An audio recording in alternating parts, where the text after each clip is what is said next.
ঘর পরিষ্কার করছিলাম, হঠাৎ করে মা বলে কি ছাতু খাবি? তাই বলে হ্যাঁ দাও। তা একজন এসছে নাকি, সে আবার ছাতু ভাঙিয়ে দেয় মেশিনে। কী করে তোমাদের সাথে শেয়ার করছি।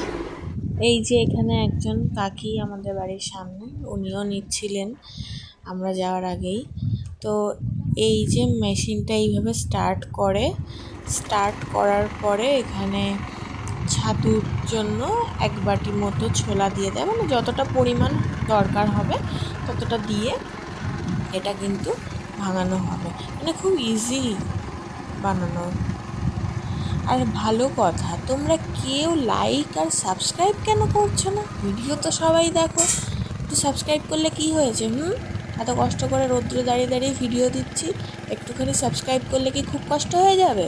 একটু সাবস্ক্রাইব করে দিও।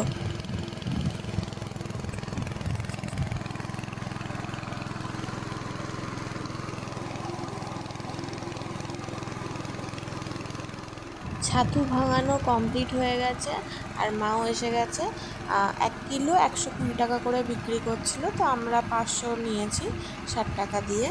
তো খেতে কিন্তু একদম দোকানের যে ছাতুর মতো পুরো ওই রকমই স্বাদ, আরও বরং টেস্টি বেশি।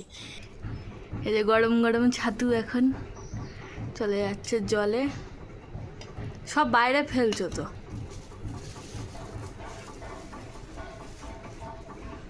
একটু নুন, কাঁচা লঙ্কা আর একটু পেঁয়াজ আর লেবুর রস দিয়ে দিলে আর কোনো কিছু লাগবে না।